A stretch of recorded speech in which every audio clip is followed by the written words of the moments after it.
This portion of the program brought to you by the Patriots of X746. Folks, if you just go to Facebook.com and you search for Patriots of X746 and ask to join their group, they are on a mission to educate Arkansans about your Second Amendment rights, specifically Arkansas law, the Arkansas Constitution, and what is called constitutional carry, and it is a reality in this state that you don't need a license to carry a weapon.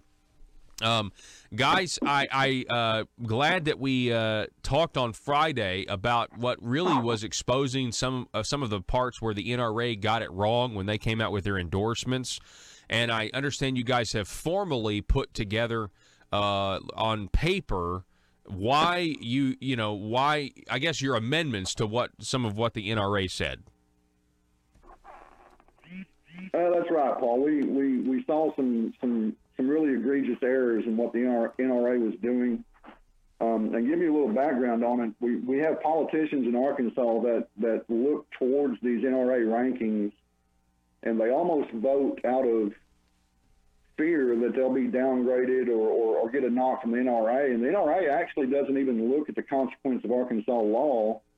I mean, let's be honest. NRA supports infringements. They support the handgun licensing scheme, and Arkansas is a constitutional carry state. And to combat some of that, we issued our own scorecards and gave the candidates grades on their stance on the Second Amendment and gun rights. Well, and I've read it. I think it was a really balanced. I thought it was really good. Matter of fact, let's throw it up there. Let's see if we can. Can you throw it up there, Joe? I don't know. There it is.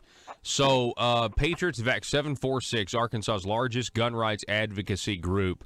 First of all, Dan Borum, talk about how even being able to make that statement, how awesome that is.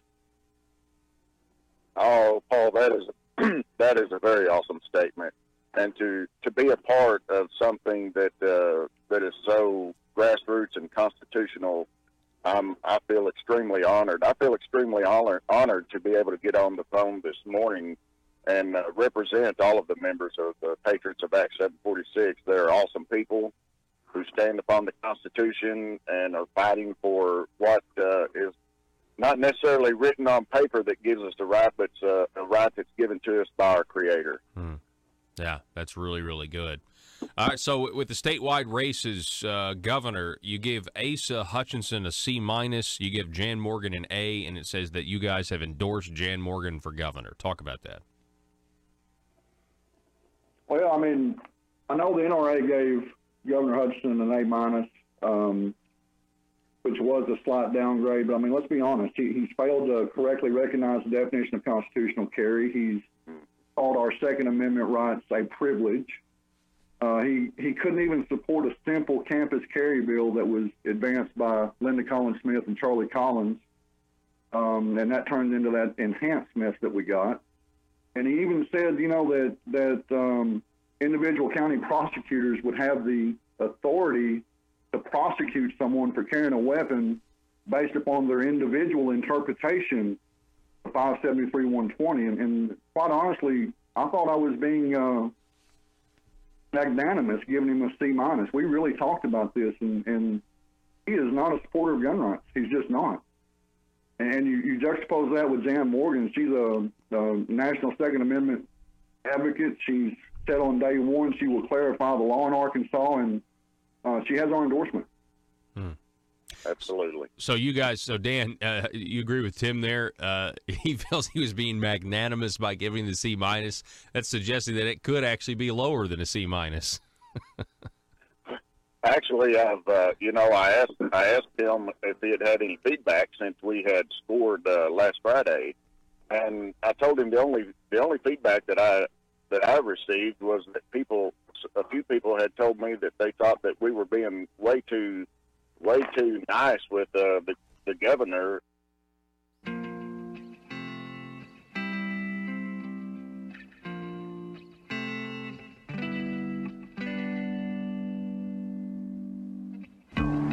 I think it's time we ask ourselves if we still know the freedoms that were intended for us by the Founding Fathers. They seem to be in full-scale retreat from spending cuts and are talking about raising people's taxes again. And I have only one thing to say to the tax increasers.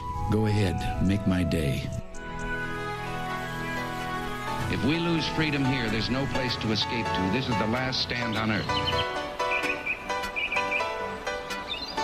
Those who would trade our freedom for security have embarked on this downward course. Whether we believe in our capacity for self-government or whether we abandon the American Revolution and confess that a little intellectual elite in a far distant capital can plan our lives for us better than we can plan them ourselves. Conduit News Radio with Paul Harrell is on now. 5 days until the primary election. 5 days to act, ladies and gentlemen. 5 whole days. Early voting is underway. Good morning to you. You have found the intersection of conservative ideas and reality, where we are building a liberty machine. We want you to be a part of that. One of the ways you can do that is to call us or text us this morning, 870-275-9799. You can also sound off over at facebook.com/Conduit News. 5 days to act. What are we trying to do? Yesterday I told you we're trying to cap corruption. We're trying to cap corruption. We illustrated on the program yesterday that it's not only at this point, as voters, it's our responsibility to try to go vote or to go vote and attempt to vote for the candidates that are going to try to cap corruption.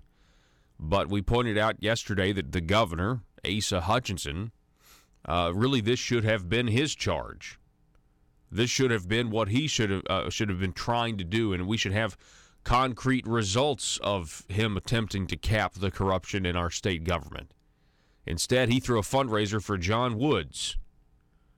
Instead, he refused to call for Jake Files to resign when everybody knew what was going on.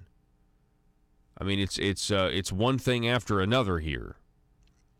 My general assessment is that I believe he's fertilized an environment of corruption. I think he has not done anything. If anything, he's made it worse. Yesterday, we speculated about the mentioning of a new Senator A in the Hank Wilkins, former state representative Hank Wilkins, guilty plea of taking kickbacks. Oh, by the way, do you remember all of this is involving Preferred Family Health Care, a Missouri Medicaid company, and they're taking federal Medicaid dollars and giving it to legislators and lobbyists and trying to get them to direct taxpayer money. And yet, we are still under contract with Preferred Family Health Care for a ton of services because the state has deemed that they're just indispensable. We can't stop doing business with Preferred Family Health Care, even though they're being investigated, even though they're the subject of a federal investigation, even though Preferred Family Health Care, one of the people that was working for them, Rusty Cranford, he also had this what is it called? Is that the AmeriWorks? No. Decision Point. You have him running Decision Point, and yet the FBI says they have recordings of him trying to have a New Jersey witness murdered. And that he said he gave him $500, and then he was arrested later with $17,000 cash and a revolver on him. And he was trying to have the guy up in New Jersey who pled guilty back in December to this. We don't need him to testify. We need him to go away. If you get my drift. And yet the state of Arkansas is caught up in all of this with Preferred Family Health Care, and it goes much deeper than that, I suspect. And yet the state of Arkansas is still continuing to do business with Preferred Family Health Care because we can't. There's no other providers out there. You don't understand. Where is Asa Hutchinson on that kind of reform? Right? We're supposed to turn a blind eye to this? Oh, just a few bad apples. Well, I'm not saying everybody's, who's a part of the organization is bad. What I'm saying is there's clearly something rotten at the foundation if this kind of stuff's going on, which it is. It's in the news. So he speculated Senator A in the Hank Wilkins plea deal, who everybody believes to be Senator Jeremy Hutchinson, the governor's nephew, We were just asking the question yesterday, what would happen? What would happen if there were indictments that come down after the primary? How bad's that going to look? How's that going to help the Democrats who are desperately trying to regain their power, influence, and credibility in this state? Pretty interesting. I've been watching some of Governor Asa Hutchinson's ads, and it's interesting how he is crafting these ads to appeal to you. It's so interesting how dishonest it is. And I'm telling you right now, he definitely has his finger on the stuff that's disseminated on this program. The way we are framing and talking and discussing about limited government conservative ideas. He takes bits and pieces of that and crafts his ads with it, particularly on the Second Amendment. So that if there is anyone on the fence and they're listening to both sides of the Republican Party, then he basically sounds and is attempting to sound just like Jan Morgan. Let me say that again. Asa Hutchinson is attempting to adopt and co-opt Jan Morgan's positions. And that's why Asa did not want to debate Jan, because then Jan would have let everybody know. No, there is a contrast in what we believe. I don't believe in growing spending. I don't believe in tax policy that's just a shell game where you get to say you cut taxes, but in reality spending grew $600 million. But in reality, taxes went up in other places, like your tires, like your digital downloads. You tried to pass the internet sales tax. You tried to pass the gas tax. By the way, how's that gas tax looking now that gas prices are back up? A lot of people are worried that these gas prices going up are going to eat into the Trump tax cuts. I think that is a legitimate worry. But if you remember the governor's task force on highways or whatever, you had people in there that were chomping at the bit to raise your gas taxes. Do you know why? Because gas prices at the time were at record lows. And these transparent people actually said that if we're going to raise your gas taxes, we better do it now because gas is so low. It'll be really hard to do it if gas goes back up. So we need to do it now while the people won't care as much because gas prices are at record lows. Well, now gas prices are starting to tick back up. This morning I filled up, and I guess it was $2.57 where I am. I thought, man, that's a lot more money that you're paying. He wanted to raise your gas taxes. He still wants to raise your gas taxes. He just doesn't want to say it. He wanted to call a special session so bad last year on internet sales tax. I bet you we might have a special session on internet sales tax after the primary too, if he retains. Well, maybe not, because he does have a Democrat opponent, but you get my drift. You get my drift. He's opposed to the grocery tax now because Jan Morgan forced his hand on it. Notice he did not say, in his opposition to the grocery tax increase, he did not say, I will not sign a bill. That he says, I'm opposed to the grocery tax. He did not say, I will not sign a bill that raises your grocery taxes. Wouldn't it be the most ironic, disgusting thing if Asa Hutchinson vetoed a grocery tax increase and the Republican legislature came back and actually used their constitutional authority and overrode his veto? Wouldn't that now? Yeah, you override the governor's veto to raise our taxes, but you won't push him to the mat and make him actually veto a simple campus carry bill that just would have allowed college professors to carry with a concealed handgun license. You won't take him to the mat on that and force him to veto it. And then you guys come back and override it, because that's actually very no. Instead, we do these political contortions and we make an enhanced carry bill that actually now has more red tape, more obstacles to your Second Amendment rights. It diminishes constitutional carry. It diminishes Act 746. Unbelievable. So yeah, I've been paying attention. We have 5 days, ladies and gentlemen, to act here. We have 5 days to attempt to cap corruption.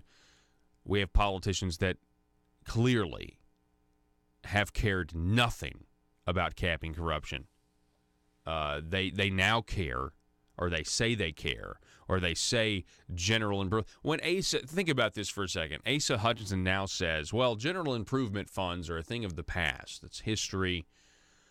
What he's not telling you is where that money's going to go. The general improvement funds that have, that's ensnared so many legislators. Yeah, it's going away. However, it's going to Asa now. And Asa will get to decide where that money goes. I, for one, would like to know if general improvement funds are unconstitutional, which the Arkansas Supreme Court has ruled. How is it then legal for Asa to just give away money without the approval of the legislature? And I'm not talking, I don't think the Legislative Council should count, by the way. I do not believe that's accurate. I don't think that's right. If it's the legislature's job to spend money and appropriate money and approve spending, I don't think they can just give the governor essentially a blank check and then check in with their little formality, because they never stand up to the governor. Oh, by the way, and when they do stand up to the governor on things like procurement, by the way, in Arkansas, our procurement process is a joke. In Arkansas, our procurement process needs to be looked into.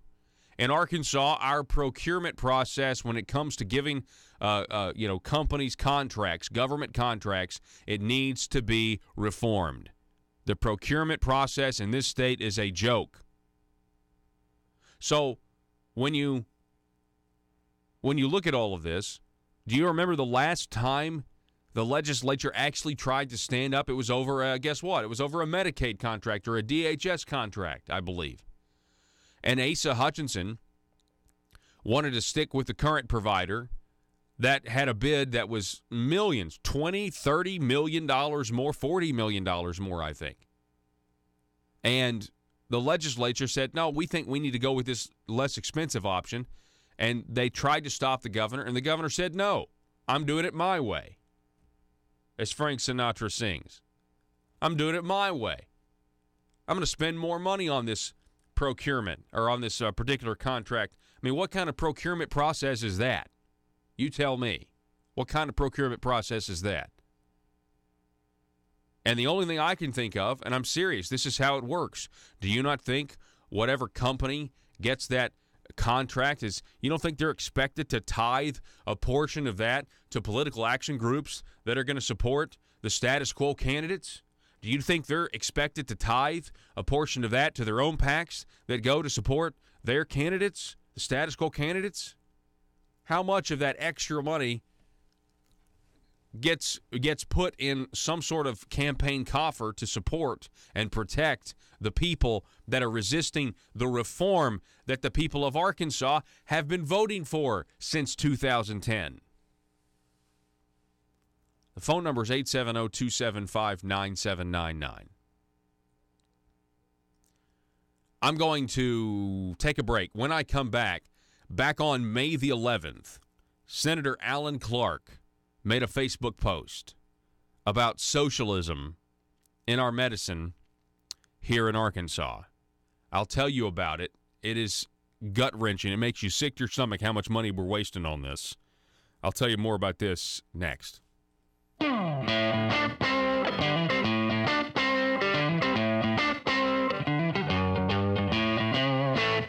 It's been said that freedom is in the DNA of every American, and I would say every Arkansan. Our nation and state are now in danger of letting our God-given freedom slip away by allowing government to be the arbiter of freedom. I agree with President Ronald Reagan, who said, and I quote, "In this present crisis, government is not the solution to our problem. Government is the problem," end quote. Government is too large, too overreaching, and too corrupt. President Reagan also said, and I quote, "The most terrifying words in the English language are, 'I'm from the government and I'm here to help,' end quote. This race is about voting for the candidate who best represents your interest, your family, and your future. For the last 2 terms in office, I've kept my promises to you, and I ask for your help to continue to represent our joint values of faith, family, and a protected future. I'm State Representative Dan Sullivan, and the choice is clear. I ask for your vote to continue our stand for freedom. Early voting is underway, and the election is May 22nd. Paid for by Sullivan for Arkansas.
Do you need conservative legislation killed?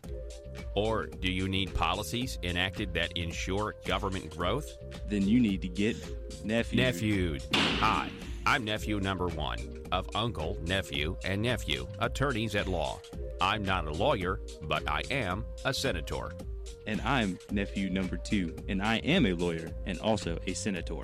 Are you the victim of a recent accident in which the voters in your community mistakenly elected a limited government conservative who is now actually implementing the ideas he or she campaigned on?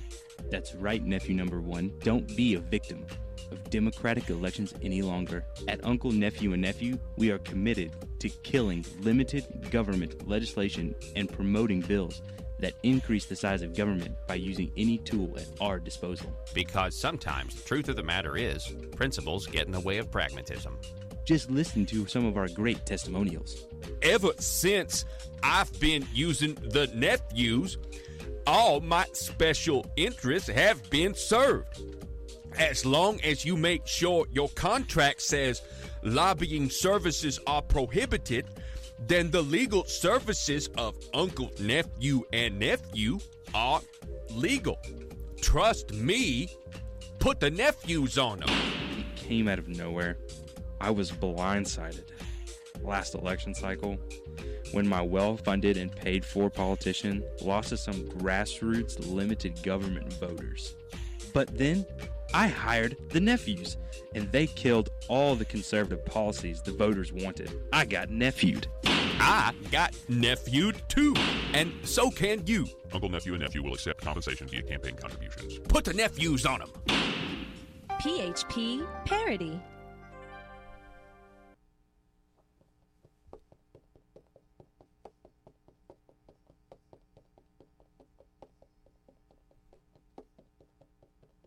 Need your daily news fix?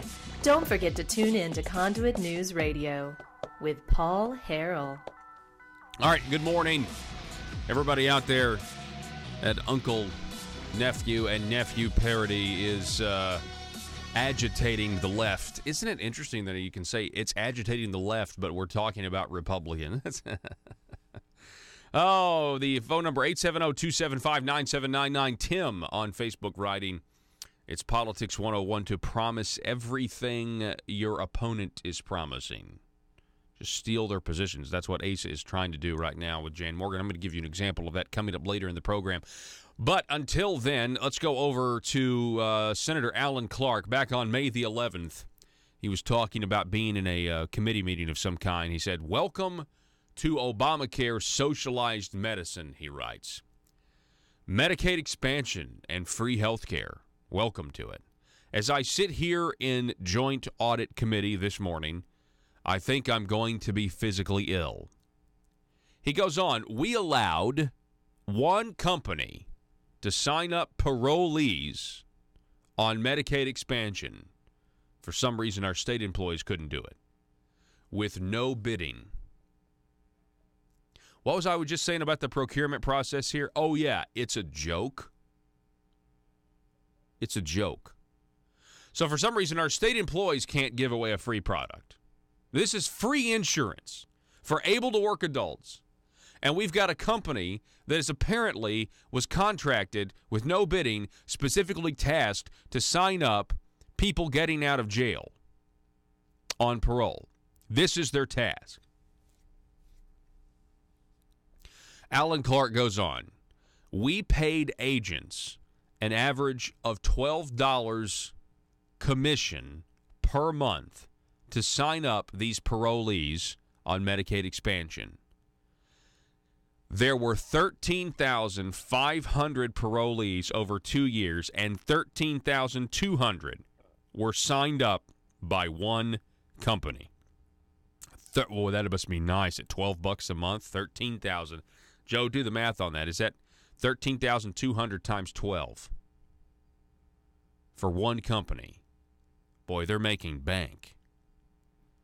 If all those parolees continued to be enrolled in free health insurance after 2 years, that's $158,400 per month just in commissions for parolees. Okay, so he's done the math here. So $158,400 per month just in commissions for parolees, thanks to your tax money. Almost $2 million a year. Keep in mind, that is commissions. That is, of course, a small fraction of the cost of the insurance. But it's a great gig if you're that insurance company. Yeah, it's a great gig if you're the company that's just supposed to sign up. Folks, it should not take a private contractor to sign up somebody for free health insurance. If they truly need it, they're going to find it. Period. I don't care who you are. You take a peppermint at the cash register, but you don't take one, or you think twice if you got to put, even if it's for donation, if you got to put a quarter in the little blue box, right? You know, with plastic, you know. You think twice about it, don't you? You don't just take the peppermint or the York peppermint patty, do you? No, you think twice. It's because it's not hard to give away something for free. People take stuff for free that they don't need all the time, as a matter of fact. Why would you spend this money? Because, like Alan Clark says, Senator Clark, welcome to socialized medicine. That's what we have. Now, if you want to take this situation and you want to say, there's 13,500 parolees now that get on this Medicaid expansion. They were signed up by this company. 13,500 parolees times 500, because that's about the average cost, $500 a month going to the insurance company. So, Joe, what is $500 times 13,500? What do we get to there? Did we do this? I thought we had the number. What is it? What is that a year? Sure, the year would be fine. $81 million. 13,500 times 500 times 12, and you're at $80 million a year. $81 million. This is an embarrassment, not to mention it was done without bidding. And this is the state of your Arkansas government. The procurement process, again, is a complete joke. If the legislature tries to stand up to it, the little legislative council, the governor can just fit, they're just a rubber stamp. It's a formality. You might as well not even have. If the legislative council thinks of themselves at all as a check on the executive's authority, you're kidding yourself. You might as well not meet because you're a formality and you never do anything to stand up to the governor. Ever. We've got to take a break. Oh, you know what? Something tells me that if Jan Morgan becomes governor, there'll be a lot of people, kind of like Donald Trump, that'll try to stand up finally and be like, oh, okay, we're separate. Now, then you'll hear all this stuff about balance of power and separate branches of government, which you should, by the way. That's the way it should be working now, because that has the best interest of the people of this state at heart, to actually go by the rules of our government.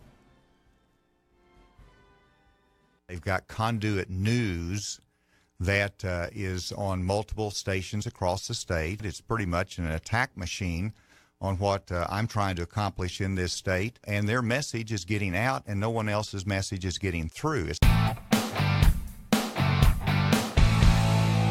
Conduit News Radio with Paul Harrell. and that he should have received a lower grade. So what that tells me is that most of the people who are fighting for their Second Amendment rights, their inalienable rights, are not pleased at all with the governor that we currently have in Arkansas, and they're looking for a change. Secretary of State is the next one. That race is Trevor Drown versus John Thurston. You give Trevor Drown a B+, and you give John Thurston an A Q, which is just basically qualifier. You know, he's right. Tell us what the Q means again. Paul, if you don't have a voting record on Second Amendment issues, we will do a Q for qualified, and that's going to be based upon your statements and your interviews with Patriots Vac 746. It's what you're saying. That's what your rhetoric is. Yeah. Okay. So that can change once they get in office. Trevor got a B+ because he does support the enhanced carry scheme. He believes in permitting. He hasn't advocated one way or another, and he says he's a supporter of the Second Amendment, but his actions show that he supports the permit. John Thurston, I've spoken to him several times myself, and while he wasn't really educated when he started this process, he is a supporter of constitutional carry, and that gives him an AQ. Okay. Absolutely. Next up, Attorney General Leslie Rutledge. Obviously, she's not running. She's not challenged right now in this primary season. But Dan, talk about this score of a C-. When Leslie was running for office, and I voted for Leslie, she ran on a strong platform of supporting the Second Amendment with no infringements. And now that she has, after she got in office, and we called her out on Act 746 to interpret plainly what it says, so the population in Arkansas would hear it from the top attorney in Arkansas. She opted out to protect the coffers of the Arkansas State Police to go along with her governor, rather than coming out and letting the people of Arkansas know exactly.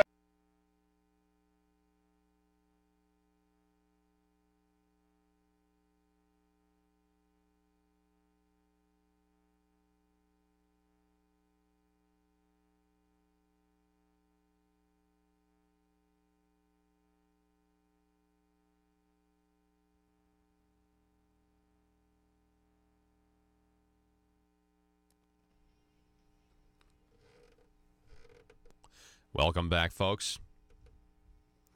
It is Thursday. It is, 6:33 on May the 17th. 5 days to act. 5 days until Election Day. So, let's analyze something real quick. I was telling you just a second ago that the governor in this campaign, as we run up to the election, is crafting his message in a way that I believe is just deception from his record. He is crafting his message to fit the political winds of the time, and he's crafting his message to fit the political criticism that he has personally received. And he's trying to combat that by really just taking the opposite and taking Jan Morgan's positions.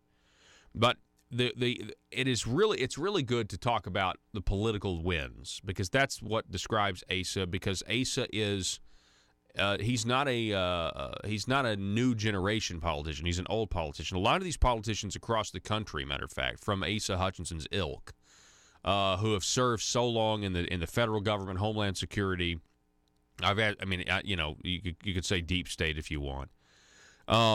They don't understand that the old style of campaigning and the old way of doing things is not as receptive as it used to be. They don't understand that people really just want you to be genuine. And if they think you're not being genuine, then they have a problem with that. And I think the people can see that. And I think that's why you're going to have a competitive race here when the polls close at 7:30 on Tuesday. I think it's going to be competitive.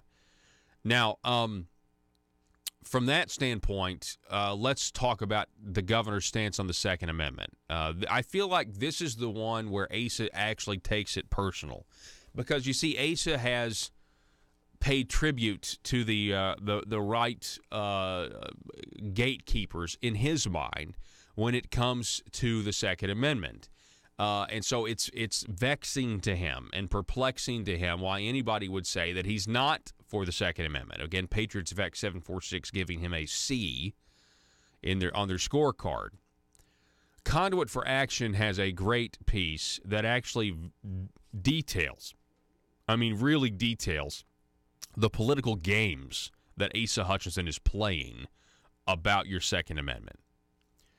And I've been looking forward to doing this segment for pretty much a long time, because I've been listening to the radio and I'm hearing this Second Amendment ad. I'll play it for you later in this segment because I want to debunk it. Here we go. You will want to read this summary even if you are wishy-washy on the Second Amendment. Why?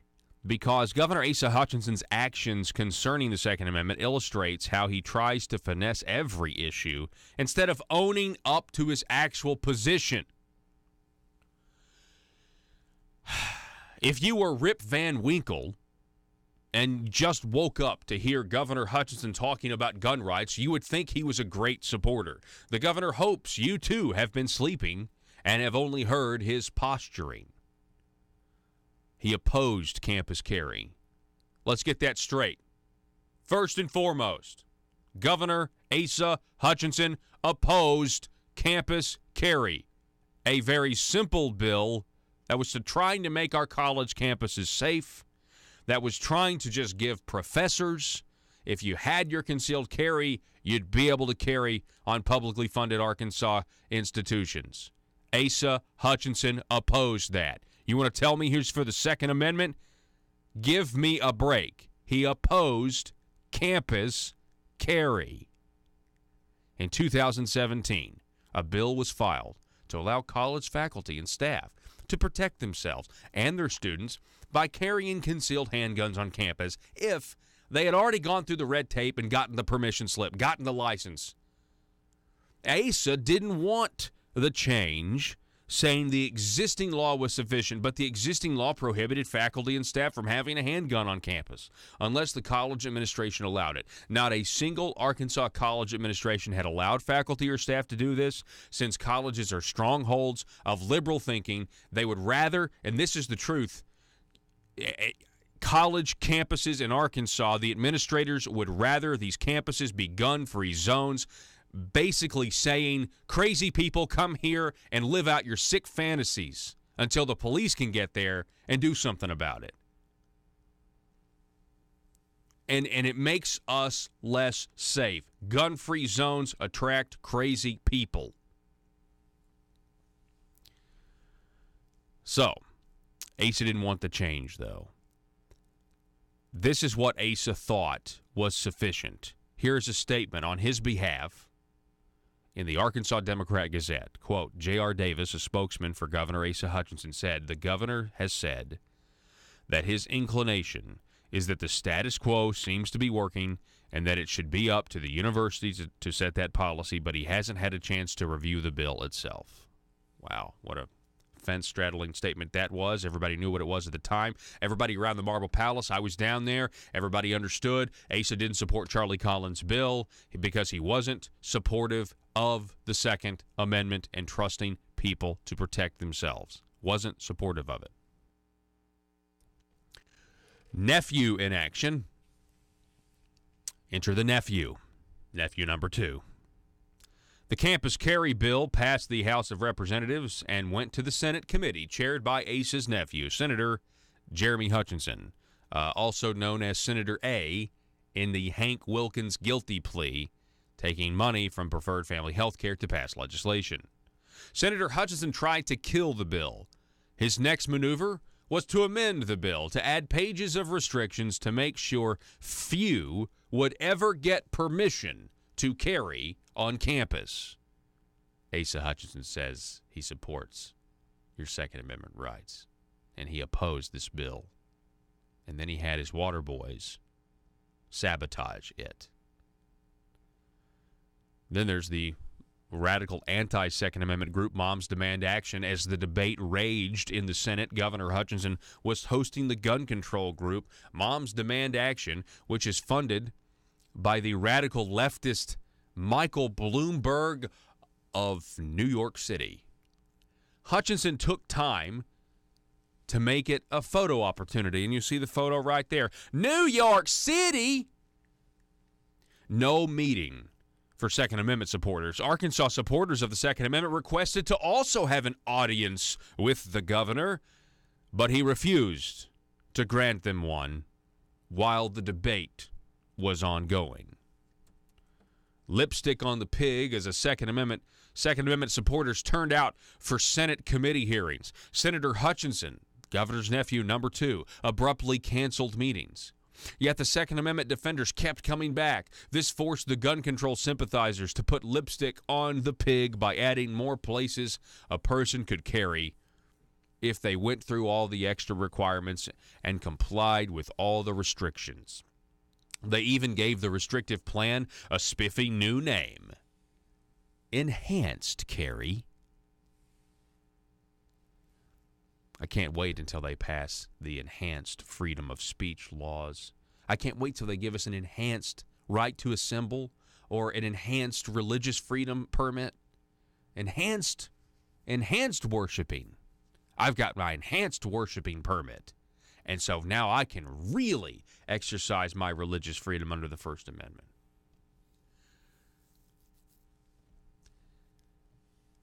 Privilege or right?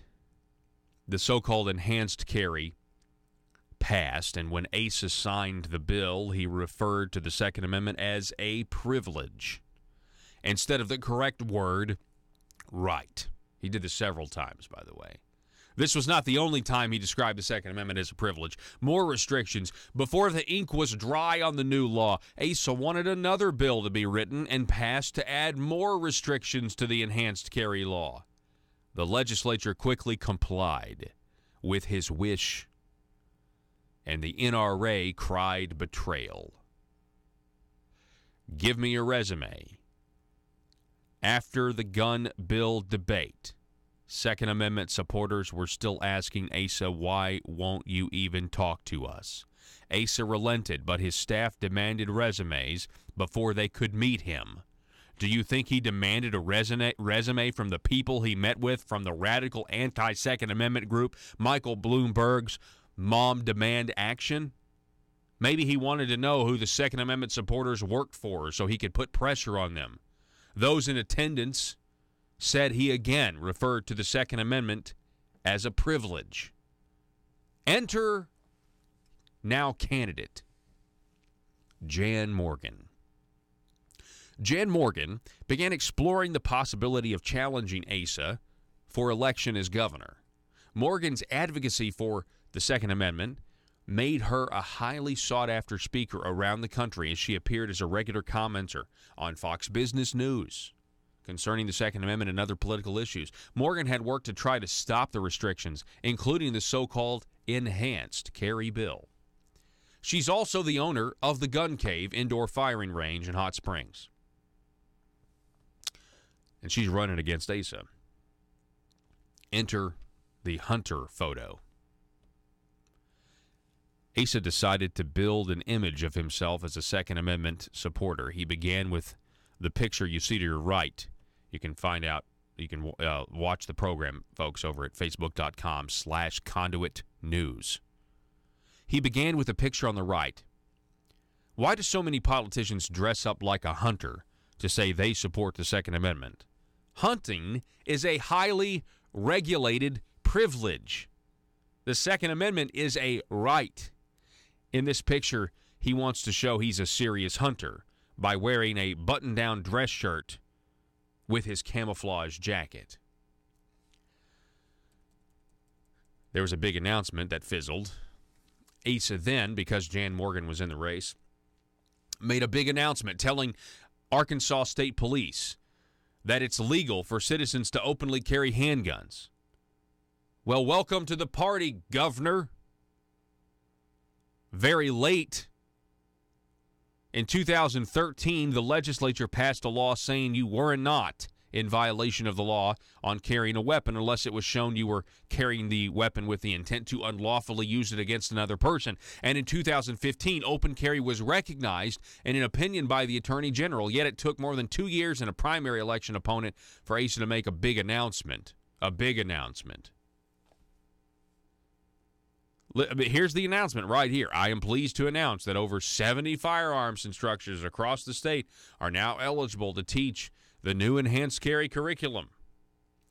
Protecting our Second Amendment right is a priority to me. I'm glad to see Arkansas becoming even more resolute in our pro-gun right policies. The positive announcement was actually bad news, though. In January, Asa made what he thought was a big announcement that 70 trainers were approved to provide lessons for enhanced carry. Under his law, those who want to be licensed to train people for a concealed carry license must also teach a course for the enhanced carry license each time. While Asa was bragging on the number of trainers, Second Amendment supporters were upset by the low numbers because it was only a very small fraction of the number of trainers who had been licensed to teach the regular concealed carry class in the previous year. Many trainers got out of the business instead of going through the expense and hassle of teaching the enhanced carry class to the limited number of people who would want the course. At this date, the number of licensed trainers is still only a fraction of those who taught before Asa's law. And let me add, before Asa's politically motivated law, not policy motivated, politically motivated. Strange definition of constitutional carry. Yeah, this is what I was referring to earlier. Constitutional carry refers to the right of citizens to carry a handgun openly or concealed without a license. U.S. Senator Bernie Sanders' home state of Vermont has recognized constitutional carry since 1903. Constitutional carry is what we think Act 746 of 2013 did for Arkansas. Yet, Governor Hutchinson is still fighting that position and even redefined constitutional carry to match the restrictions he wants on concealed carry. And you see that right there where Asa said Arkansas is a constitutional carry state that is not inconsistent with the requirement for a license to conceal carry. Yes, it is inconsistent, Governor. You are modifying your positions based on the political winds and still trying to walk a fence. You are not a conservative, sir, and your record here of late, you do not support the Second Amendment, certainly not as much as Jan Morgan does. That's why Patriots VEC 746 gave you a C, and they gave her an A. By the way, he's refused to fix the trainer program. The problem with the trainer issue here. Several legislators asked Asa to fix the law on handgun trainers in the special session he called earlier this year. Asa declined. You know why Asa declined? Because he did not want to let the legislature have power to make the law better because he had a primary opponent and it might get out of hand, and he might actually have to do something like support local pharmacists. If Jan Morgan wasn't in the race, he would not have supported local pharmacists over the PBM thing. He would have supported CVS Caremark all the way. And I guarantee you that's what he told CVS Caremark. He said, guys, I got a primary, and I have to support my local pharmacist this time, but just bear with me. Once I get reelected, we can do something different.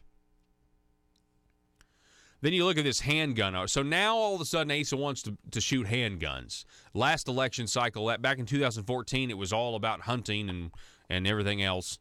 But now it's about handguns. Does he really think that we're this stupid? Sir, you are posing with handguns in your ads now because you're running against a handgun instructor. You're running against a trained, certified NRA handgun instructor who owns a gun range. This is her business. And now you got handguns in your ad. Oh, now this is now the popular. Now, yeah, it is what a joke. And not to mention, then he's got to go all the way back to when he, put on the bulletproof vest and he faced down the terrorists, is what he said. Faced them down and because that's more of a, that's a lot it's trying to convey a much more, a much tougher image than just, hey, I've got a button-down dress shirt on with a camo jacket on and a shotgun, Second Amendment, and duck hunting. I will protect your right to kill a deer. Sorry, it's just funny to me. So now he's got pictures he's taking pictures with handguns. There's criticism here about he may have his finger on the trigger. That's not exactly a thing that you do, even when the gun is empty. Oh, really? The shotgun photo, his fingers on the trigger. Oh, his fingers on the trigger in the shotgun photo as well, huh? Let me see. Well, I don't know. I can't tell from there. Okay, so Asa was on a roll. Since it was another nice picture wearing a button-down shirt and holding another firearm. Then you look at the ratings. Despite Asa being the sitting governor, the NRA gave him an A-. They gave Jan Morgan an A. It appears to us the NRA gave him that high of a rating because the NRA was in a bind from betraying Arkansas gun owners when it acquiesced to the enhanced carry bill. The NRA then screamed betrayal when Asa added even more restrictions.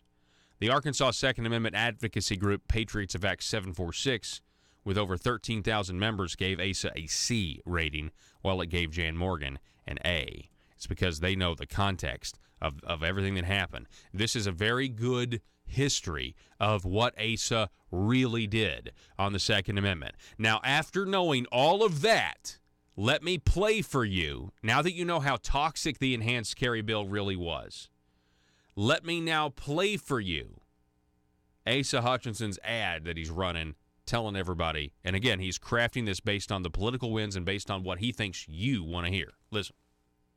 Hi, I'm Asa. A lot of politicians talk about protecting the Second Amendment. I have a track record of getting results.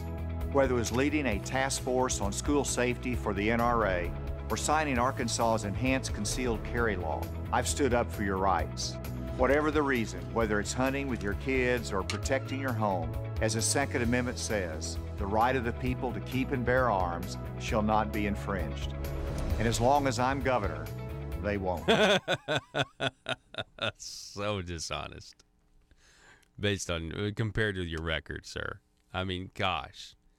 Yeah, quote it. Just quote the quote. You don't believe that. You don't believe that. The right of the people to keep marriage shall not be in. You don't believe that, sir. You don't. You don't believe that.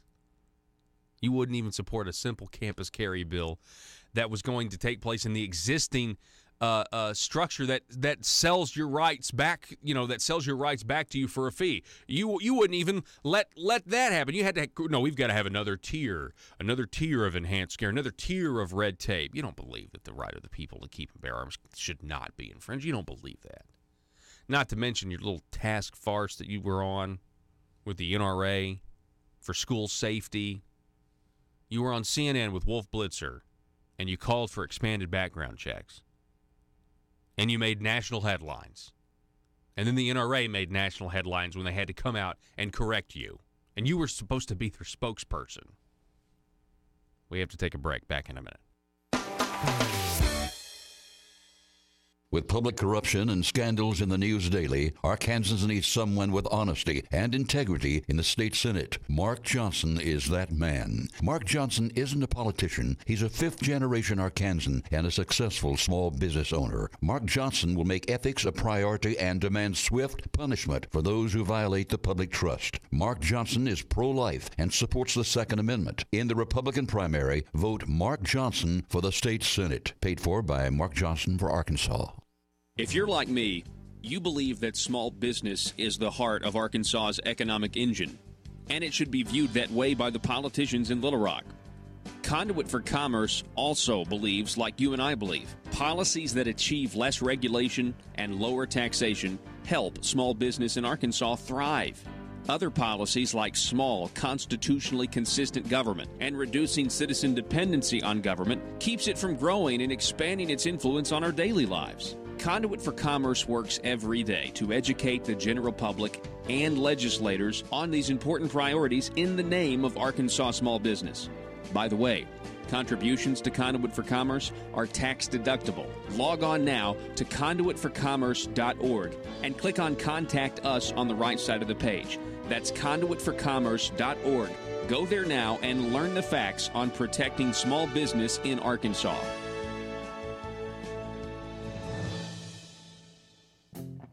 Arkansans need a true judicial conservative on the Supreme Court. David Sterling is that man. Sterling believes in the separation of powers in our government, and he will interpret the Constitution based on the original intent of the Founding Fathers. A member of the NRA and the Christian Legal Society, Sterling will serve Arkansans with honor and integrity as our next Supreme Court Justice. On May 22nd, vote David Sterling. Paid for by Friends of David Sterling.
Exposing the truth and everything the Marble Palace establishment keep trying to cover up. It's Conduit News Radio with Paul Harrell. I mean, we have carefully crafted language when he governs. We have carefully crafted language when he campaigns. What else do you expect? And Don on Facebook writes, some people actually believe this garbage. And that's exactly right. You got to understand something here. There's a lot of people, I think, in this state, they're going to watch that Second Amendment ad. They have no context, and they're going to assume that Asa is telling them the truth. And the reality is, they're going to fall for it. So you got to tell everybody in your sphere of influence. Gene on Facebook writes that the NRA gave Asa an A- because the NRA would look like fools if they had hired a guy with a C- rating. That's a very good point as well. The NRA here, again, I mean, Asa really failed the NRA when he misspoke and said he supports expanded background checks when he was speaking on behalf of the NRA on Wolf Blitzer's show on CNN. They had to correct him there. And he failed the NRA when he, passed a bill, got them to go along with it, but then immediately passed another bill that undermined what they had wanted. All for, the university, educational industrial complex or something. That's what I would say. Dan writing, he must think we're so stupid. The Second Amendment was, Amy, the Second Amendment was written to protect us from tyranny. You're exactly right. Let's see here. This is Dark Henchman cut a path for destruction, scar Arkansas for years. Let's see here. Yeah, and this is a big deal. You know how bad the enhanced carry law is? It was a politically motivated law, meaning, they were contorting themselves to help him. The enhanced carry law is so bad that they're not even complying with it, because if they complied with it, it would destroy everything. So there's parts of the law they're just not even enforcing right now because they realize, wow, we enforce this, we're going to destroy the system. And so they're just not enforcing it, and because they don't want to make Asa look bad, and they're going to try to fix it next time. So it's like a lot of consistency here, right? He doesn't support a campus carry bill, so in order to not make Asa look bad, we'll contort ourselves to conform to what he wants us to do. And now that the law is bad and there's bad parts in it, in order to not make Asa look bad, we won't enforce parts of the law because we've got to make him look and prop him up. One more hour coming your way next. The news and talk of Northeast Arkansas. This is News Talk 101.3 FM and 1230 AM KBTM, Jonesboro, an EAB radio station. They've got Conduit News that is on multiple stations across the state. It's pretty much an attack machine on what I'm trying to accomplish in this state, and their message is getting out, and no one else's message is getting through. It's Conduit News Radio with Paul Harrell. Exactly what it says. It's not hard to interpret. It's very easy to interpret. And as long as you do not have an unlawful intent, then you can carry without a permit, concealed or open. But what she said, and she said it, I watched her on TV, what she said is, yes, the law did make open carry legal, but you still have to have a permit to conceal carry.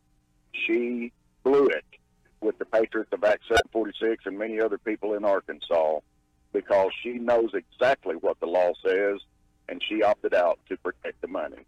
Therefore, that's why she received the grade that she did. Okay. And also, when Linda Collins Smith has called her out to give us the law or show us what the penalty is if you do carry concealed without a permit. And we still have not received an answer from her. And what has it been, like almost 5 months now? Yeah, well, very long been time. Asked of her. You know that she's not going to come out. If she does it all, it'll be after the primary. We were just talking about gotta- what else she's could gotta come after the protect it. primary. Exactly. Gosh. Exactly. Yeah. Paul, I want to add to that. Not only did she issue an opinion in 2015, I believe, that was incorrect, she didn't cite the law whenever she said that you still have to have a permit. She didn't show why you had to have it. Right.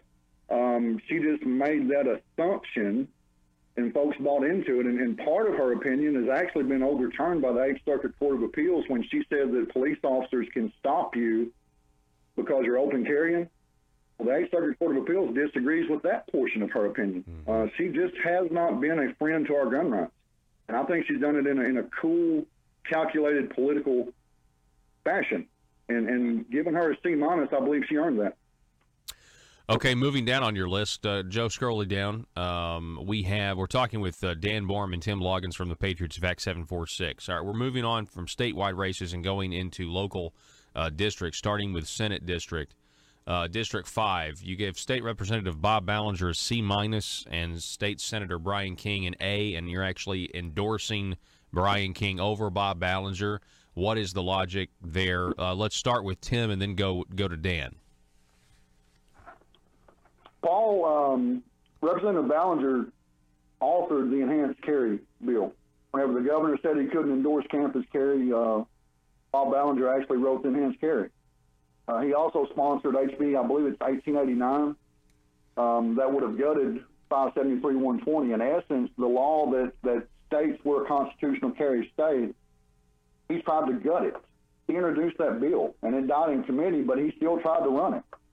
And basically, Representative Ballinger, he's shown that he will sponsor government infringements and government intrusion all the time that he's saying that he's trying to clarify our rights. And he is earned that C-. He is not a friend of constitutional carry. He's not a friend of our gun rights. Dan, Brian King, on the other hand, authored the law that allowed churches to decide whether their parishioners could carry inside their church or not. He removed government restrictions with that law, and Bob Ballinger supports increasing infringement. Yeah, Dan. And that's why Brian gets our endorsement. Dan Borum, talk a little bit about that aspect. I mean, you being a pastor, and now because of Brian King, you guys can set your own protection security policies. That's absolutely correct, and I also live in District 5, so one of these men will be serving as my senator, and I agree with Tim wholeheartedly as to why Bob received the grade that he did, Representative Ballinger, and why Senator King received the grade that he did. As a pastor, I detest any government involvement in the church that I pastor. And there are so many reasonings. My First Amendment right, and then going into my Second Amendment right, as to whether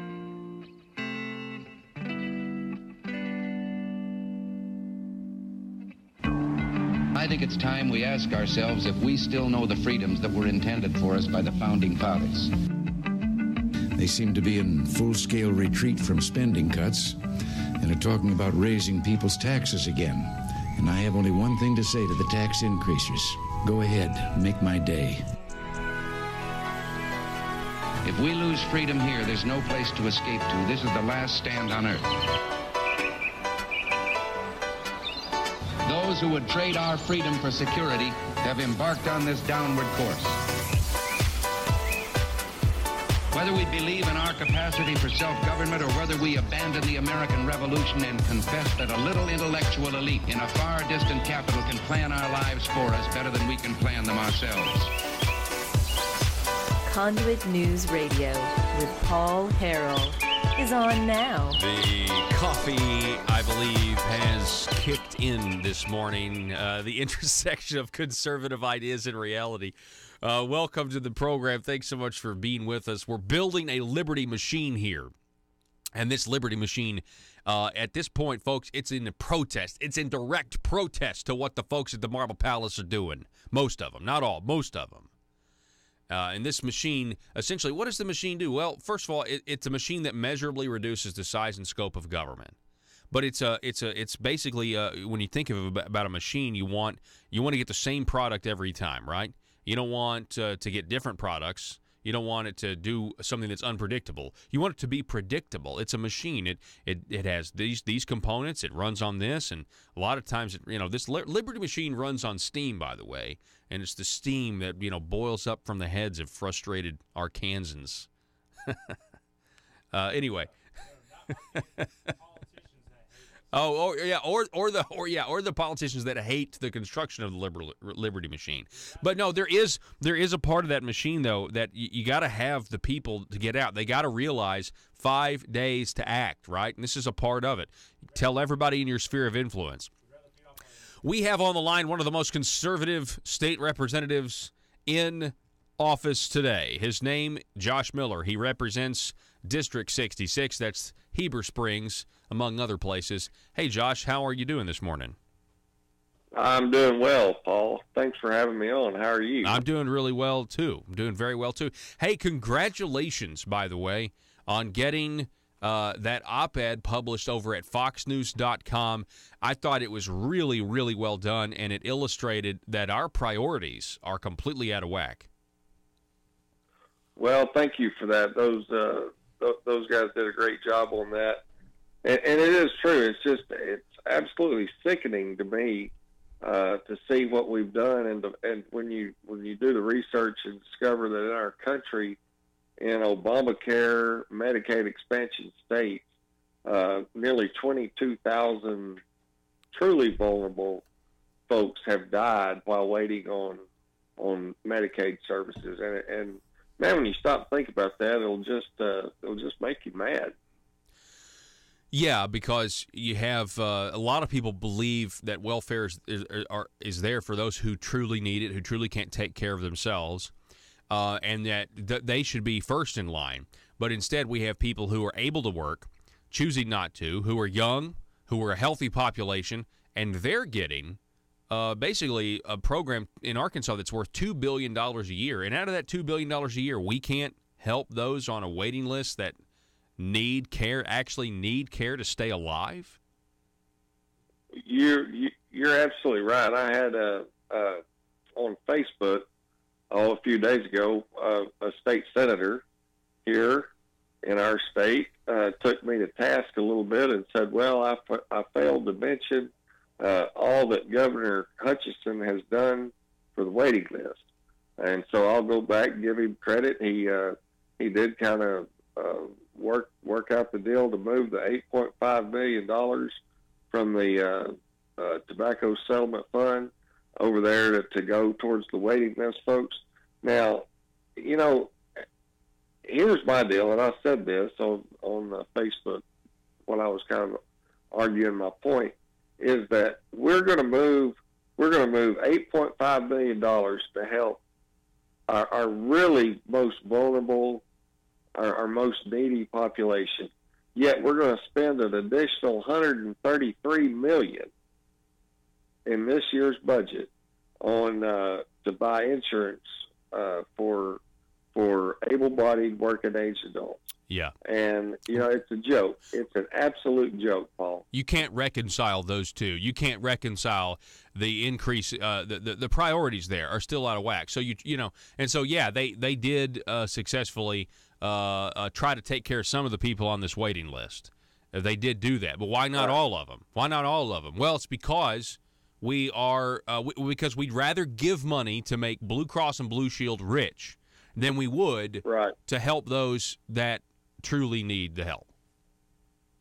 Well, you are absolutely right, and I'm telling you, folks. I mean, if anybody cares at all what this redneck state representative has to say, I am begging folks to please go vote for Jan Morgan. If you live in Senate District 5, go vote for Brian King. We've got to have some folks down there who see this the way that you and I do, and the way that you're talking here with our priorities are so out of whack. It is unbelievable.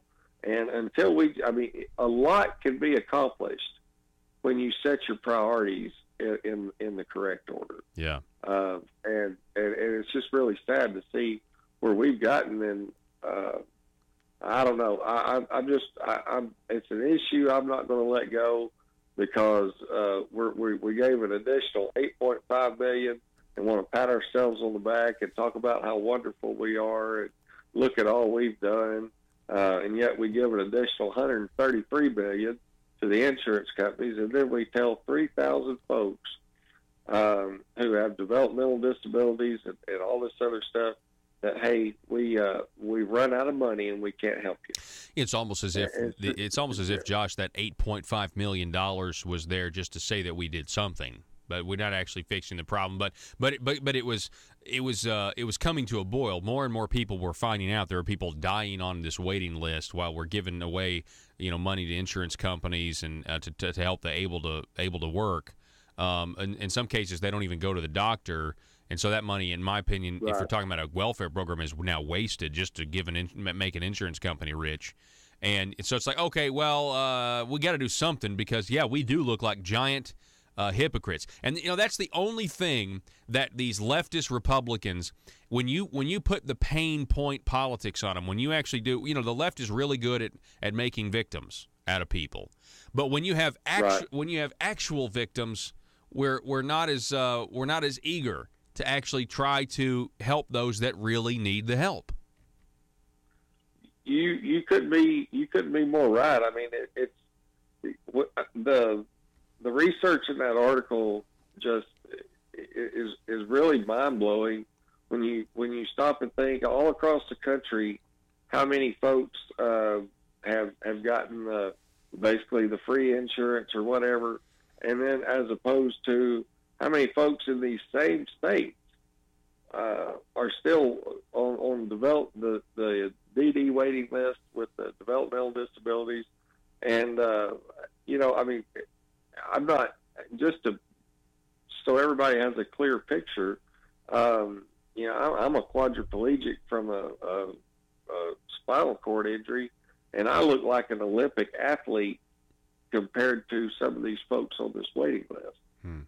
That is just how bad a shape they're in, and yet we tell them, hey, you've still got to wait. Now, if they were able-bodied and wanted free insurance and weren't working, buddy, we'd get them signed up in a heartbeat. Wow. And if that, I haven't met a taxpayer yet, Republican or Democrat or whatever, that doesn't look at the folks that are on the developmentally disabled waiting list and say, you know what, that's what my tax dollars are supposed to go to. Right there. I don't mind helping these folks. I don't mind giving them a hand up. Now we conservatives are sick and tired of seeing ours go to, we're like the old sign that says, I don't oppose helping the needy, but I do oppose funding the lazy. Wow. And that's where we're at. Yeah. The illustration you just gave there, it's an embarrassment. to look at somebody who is developmentally disabled and to tell them. I mean, can you imagine if you told them that? Well, if you could just get better and be able to take care of yourself, we'd give you free insurance. I mean, that is wrong. I mean, that is absolutely morally wrong. It's the truth. I mean, we tell these folks, oh man, we're sorry, we're just out of money, we can't do any more for you. And then again, we take every stinking person right now that's able-bodied and unemployed and wants free insurance. We just slobbered all over ourselves to get them signed up. Really? And, it's ridiculous. I don't think history is going to be kind to this entire program. I think there will come a day when the people of Arkansas recognize that this entire thing was the biggest scam to make insurance companies and hospitals actually very, very wealthy. I think it's all going to come out eventually. It will be common knowledge at some point. History is not going to be kind to the people who perpetuated this scam and fraud on the people of Arkansas. We're talking with State Representative Josh Miller. Now, on that subject, Josh, you did bring up Brian King, and you brought up Jan Morgan. I'm glad you did. But with Senator King, he seems to be always at the forefront here of predicting what they're going to do next, or predicting the problem. And then, of course, the leadership, they use their carefully crafted language, and they always figure out a way to, keep the gravy train going and protect those. But we've seen some cracks in their armor. We've seen some of these guys, for example, if you look at, what John Woods was doing with these healthcare entities. You look at Preferred Family Healthcare. You look at Hank Wilkins. You look at Eddie Cooper. You look at Rusty Cranford. You look at these lobbyists, and it does seem to me that there's a reason they didn't want to pass Brian King's Medicaid disclosure bill, and it's because there's a lot of people down there, it appears, that are getting money, extra money, from this healthcare industry. What are your thoughts on all of that? Well, you're 100% correct. I ran Brian's bill in the House. He got it passed through the Senate last year, and actually his opponent up there for that Senate seat was the chairman, was opposed to it, and they kept saying we don't see a reason why we need this. We don't see a need. This is overreach. This is far-fetching. All this kind of stuff. And then, man, look at what's happened. I mean, it's these guys are. We've said it before. It's the Medicaid mafia. You got a bunch of them that have figured out how to make a killing off of Medicaid dollars. They're doing it. They've been doing it for years. I think it's maybe gotten a little bit more difficult to do it without getting caught now, which is a good thing. But there's all this. The paper's been full of the headlines with former Senator Woods and all this other stuff with that college up there, and that is what it is. I know Brian, Senator King. You haven't seen any of his stuff even be questionable, and furthermore, had his bill gotten passed, we would be catching a lot more of this stuff. And either catching it or it would be stopping, because they know that they would be caught. Yeah. But again, we can't get that out of committee because, I remember the committee audio. There was some outlandish. There was a lot of squirmy legislators. I mean, you had, I believe it was, I think it was State Representative Michelle Gray, who's a huge fan of Conduit News, by the way, huge fan. And she said that it was too broad, that the Medicaid disclosure bill was too broad, and then her argument changed, and she said it's not broad enough. I was just like, well, that's weird. Do you remember that being too broad, but then not broad enough? It was too broad yet too narrow. Or something like that. Basically, we just need to vote against it. I do remember that. It was too broad. Well, no, it's not broad enough. So anyway, I mean, you know, when you've got legislators that are sitting there that are looking at that and they're saying, you know, we don't need to support this. We don't need to be finding out who's got conflict of interest or anything like that. You know, I don't know what you say about them. I know it makes it difficult to work with. That's all I can say. Yeah. Well, I certainly appreciate it's always good to talk to you, Josh, and, you know, you always just kind of tell it like it is, and that is what is so refreshing right now. We were just talking about how, you know, the difference between politicians of old and politicians of today, and I think people just want you to, you know, shoot them straight, and I think more and more people are getting a better, radar detector when you're not being real with them. And that's certainly good, I think, for our republic. So, Josh Miller, I appreciate it, sir. Good luck to you, and we'll talk to you soon. Hey, thanks a lot, Paul. I appreciate what you do and Conduit, and God bless you. Everybody go vote. Vote right. All right. Thank you. State Representative Josh Miller, everybody. Here he said, you know, please get out there. Josh Miller saying, please get out there and vote for Jan Morgan. And if you live in District 5, vote for Senator Brian King.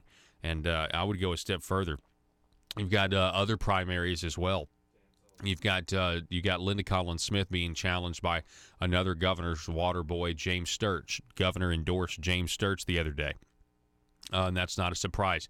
James Sturch gets money from a lobbyist. James Sturch works for a lobbyist, worked for a lobbyist. The documents are all there. He worked for a lobbyist.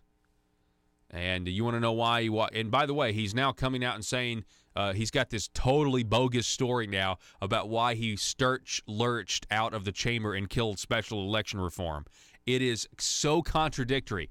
And Conduit for Action has proven that it's contradictory if you go to conduitforaction.org. And we're going to have to cover that at some point. Coming up at the bottom of this hour, we'll be talking with the Senate candidate, Mr. Mark Johnson. What district is that he's running for? It's an open seat. It's David Sanders' old seat. Joe, do you have that district for me real quick? Pull it up here. That's not it. That's not the right one. Mark Johnson, 15. Senate District 15 he's running for.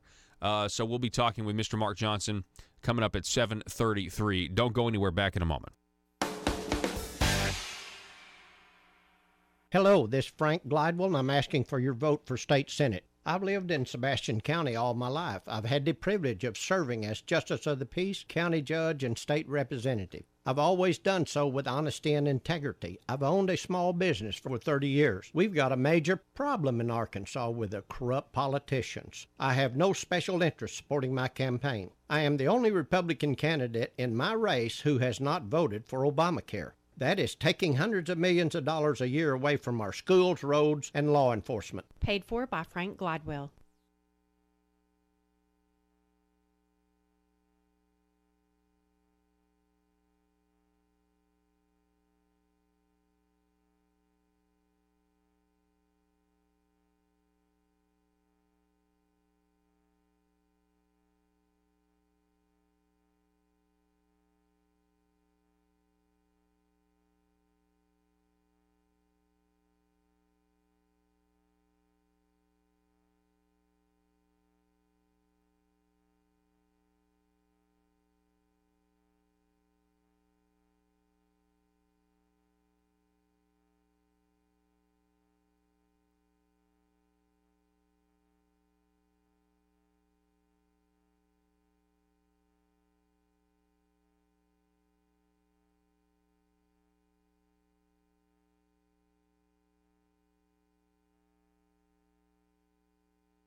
Money, power, prestige, essence,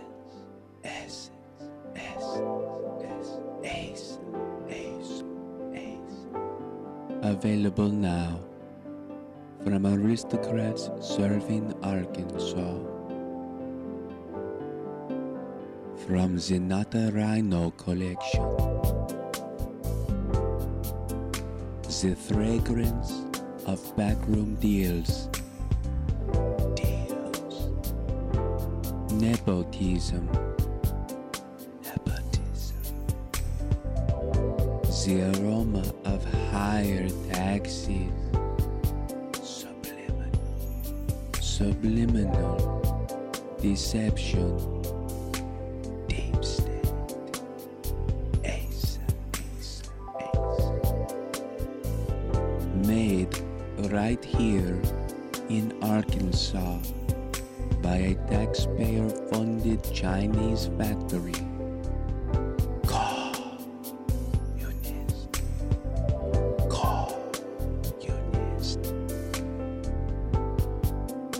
Every bottle carefully crafted for you. Gender neutral. Nothing says aristocrat like Essence of Bureaucrat. Essence of Bureaucrat by Asa. Available now in the Marble Palace gift shop. Paul Harrell parody.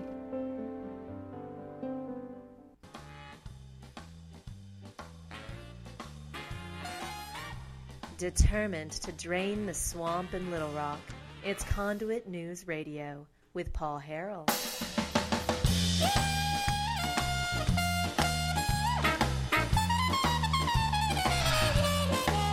All right, welcome back, ladies and gentlemen. 870-275-9799. Again, I want to reference this piece. So we're going to have to get to this at some point. David Ramsey, the Arkansas Times, with this Bob Ballinger and Ecclesia article. I mean, it's more like an epic. I mean, this thing is extensive, and it's a lot of the stuff that we've talked about here.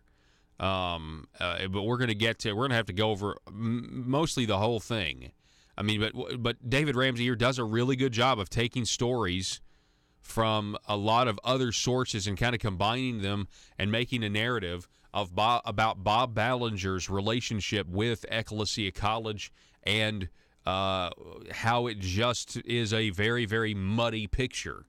And I have said before, I mean, the biggest problem that you have at this point is that the general improvement money was directed by him to a client of his. And a lot of people, it is what it is. And you know, in here he says, you know, he wish he would have reported it, but at the same time, I didn't think I needed to report it, you know. And it's just people right now are very sensitive about the appearance of conflict of interest or outright corruption. Very sensitive about that. And again, the fact that we don't have the actual documents from Ecclesia to really see that land deal and see who all was involved, and it just is a recipe for suspicion, is what it is. All right, so let's go ahead. Do we have time here? Man, we don't have time. We've only got like a minute and 15 seconds here.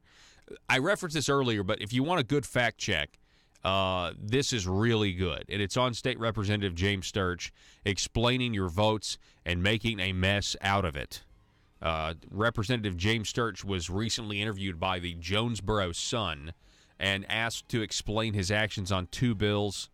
It was no surprise he would be asked about those bills, yet his answer on the first bill conflicts with his answer on the second bill. It was one of those moments where you wish you could see the reporter's face as the reporter heard the response. Anyway, check it out up at conduitfraction.org. We will pay specific attention when we have more time to this and that Arkansas Times article. Really interesting stuff. When we come back, we will be talking with senatorial candidate for District 15, Republican Mark Johnson. Back in a moment.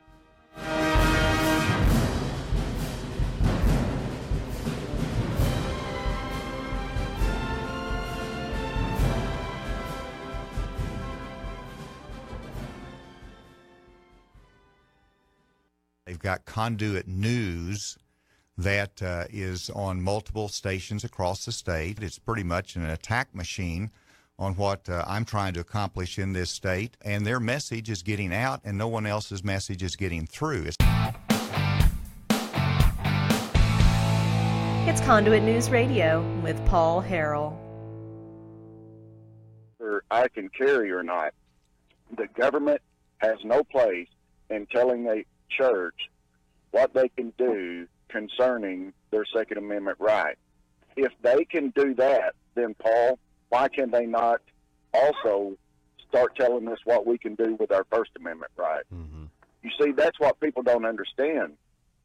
As passionate as I am about the Second Amendment, my First Amendment right, I'm very passionate about, because if they have a right over, if they have say-so in our Second Amendment right, then why can they not come in and also say, this is what you can preach and this is what you cannot preach? You cannot preach against any kind of marriage between two men or two women. Yeah. Because the government recognizes it, and you cannot. Right. Yeah. And you cannot preach against that. It certainly is a slippery slope. It's a very slippery slope. Yeah. And also, looking at, as I listened to these two men debate, and I heard them debate concerning their legislation on gun rights and the differences of their legislation. Once again, it's very clear that Representative Ballinger brings more government into our Second Amendment rights, while Brian King is fighting to remove government from our Second Amendment rights. Do you want less government or do you want more government?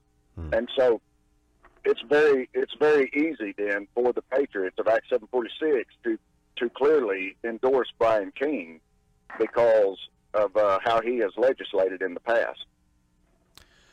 We're talking with Patriots of Act 746, Tim Loggins and Dan Borum.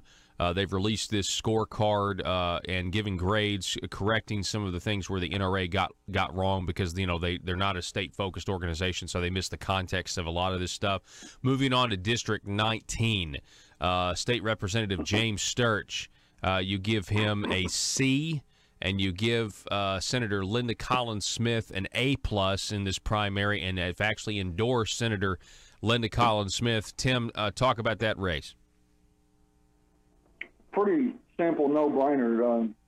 Representative Sturch got a C, quite honestly, because he has a lack of record on gun rights. There was not very much we could go on. He refused to talk to us at any point over the past year. I made numerous requests and trying to get his stance on gun rights, and Representative Sturch refused to. Bringing you your daily dose of truth. It's Conduit News Radio with Paul Harrell. All right, ladies and gentlemen, welcome back. Thanks so much for being with us kind of in the home stretch here. Hey, welcome back to the program. We have Republican Mark Johnson with us. Mark is running for the Senate in District 15 in a Republican primary. It's an open Senate seat. And this, let's see, I was reading this Gazette article. This district includes all of Conway County, parts of Faulkner, Perry, Pulaski, and Van Buren counties. This is a big district. Mark Johnson, welcome back to the program. Thanks, Paul. Glad to have you. Glad to be here. Yeah. So, just talk to us. How's the campaign going so far? Well, it's going great. I got a little tickle in my throat this morning. I was knocking doors in Faulkner County and the Spring Hill area yesterday evening. It started raining on me, so I just kept going and had one gentleman that kind of looked me up and down when he answered the door like I'd lost my mind, and he said, if you can go out in the rain and ask for people's vote, I'll sure vote for you. So that was pretty gratifying, but like I said, I hope my voice sounds okay this morning, but I've been working hard. As you said, it's parts of 5 counties, parts of 4 counties, all of 1 county, but it's a big district. It goes from where Kathy and I live in Ferndale in West Pulaski County all the way up to about 4 miles north of Clinton. So it's about 78 miles long. Mm-hmm. Yeah, it certainly is a big district. So it's an open seat. Obviously, Senator David Sanders decided not to seek re-election. Right. And so what are the issues for you, Mark, in this campaign? Well, my original reason for getting in this is I was just disgusted with the issue of, we can call it ethics. It's really corruption.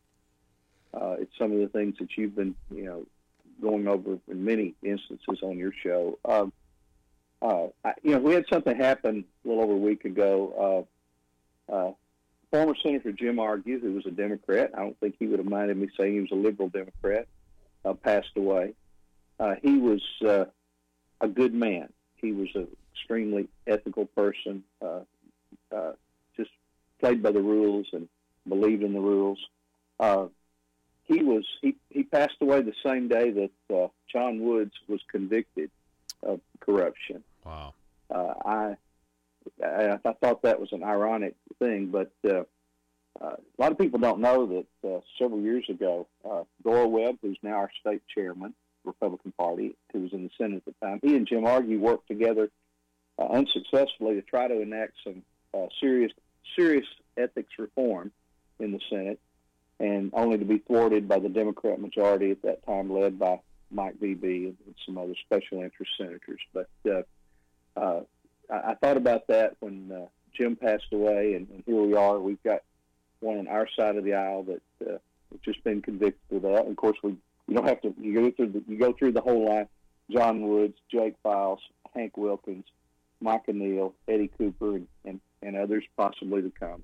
We've got this culture of corruption, and you've been working hard to talk about it, but that's what it is, and it's been accepted by some, or gosh, I guess that's just the way things are. Well, that acceptance is unacceptable to me, and that's really ultimately what got me in the race. Is when I see that, it's just time to clean this up. There's just and again, you've done a great job of delineating a lot of the corruption related to the GIF fund, but there's other things going on. There's a lot of stuff, that's almost the low-hanging fruit to anyone who wants to see where the problem is. But there's other problems too, and they need to be rooted out. And I simply believe that we need not just rule changes in the Senate, which we do need, but we need legislation that will set the bar so high that these people will not just be prosecuted by the feds; they'll be prosecuted at the state level, and yes, they'll lose.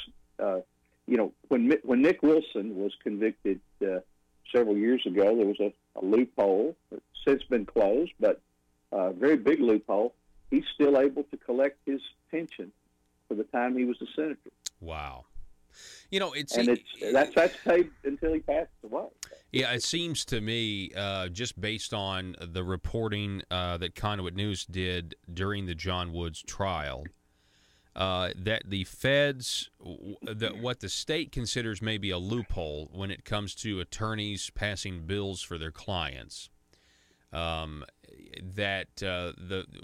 may be a loophole in Arkansas law on that, but but there is no loophole as far as the feds are concerned. And I think that's what's going to. I think that's a clear indicator that there are more indictments to follow. But Mark, I want to give you credit. Back when we had the sworn FBI affidavit under penalty of perjury to get the search warrant on Jake Files, the RPA would not call for Jake Files' resignation. Governor Hutchinson wouldn't call for Jake Files' resignation. But you came on this show, and this is before you were running for Senate. And you said, hey, we've got to take the moral high ground here.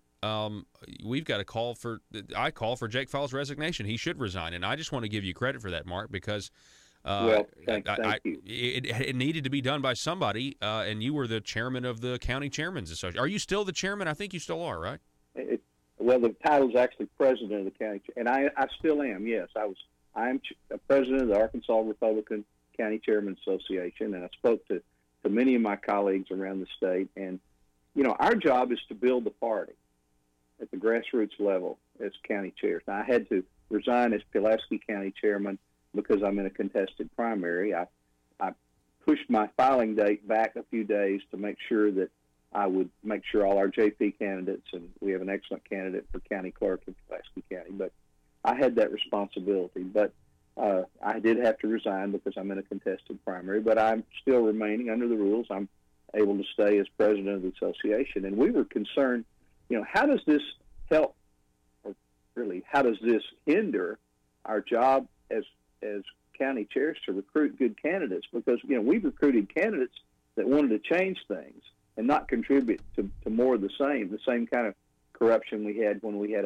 a Democrat machine running things. And I just felt, from talking to my other county chairs around the state, it was time for someone to step forward and say, this man needs to step down.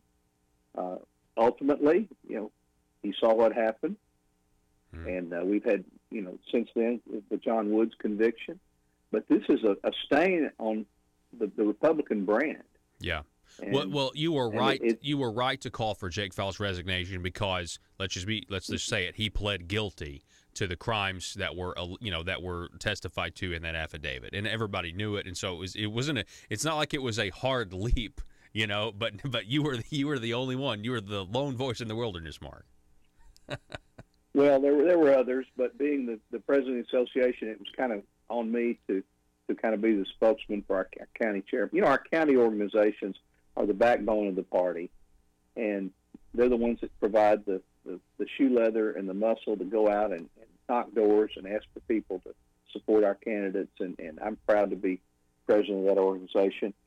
Paul, one of the things that when we look at all this stuff, the GIF money is, if you want, you can go out in your yard and you can probably find ants. But I'm talking about the old-fashioned soft drinks with sugar in them. But if you just pour, some sugared Coke on the ground, and you wait a little bit, the ants are going to come out and find it. And I'm afraid this is what we had with the GIF money. I mean, there was just too much temptation for the crooks out there, and they came out and a lot of good was done with GIF money. Let's not take anything away from that. And I've got a lot of volunteer fire departments in my district that are going to need some assistance, and one of the things I want to work on is creating a mechanism where legitimate needs like volunteer fire department equipment can be funded through the surplus funds, as opposed to setting up this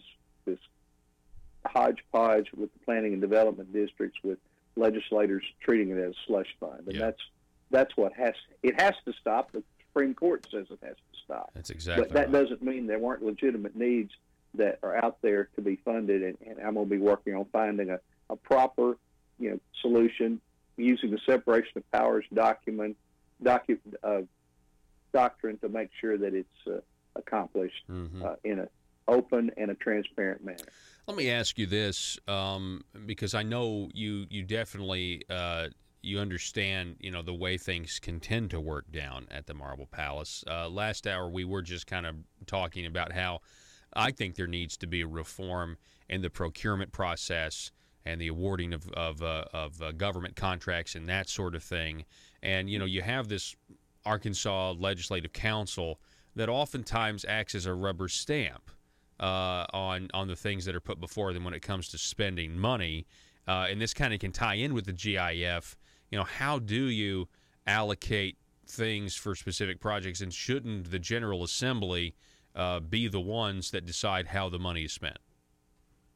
Well, the Legislative Council functions as a kind of a watchdog committee in the times when the General Assembly is not in session. And a few years ago, the Constitution was changed, and instead of the Legislative Council just giving advice to these independent and executive branch agencies, it actually has authority now to approve it. And basically what they're saying is, yes, this particular rule, or in your case you're talking about procurement, follows what we wrote into the law.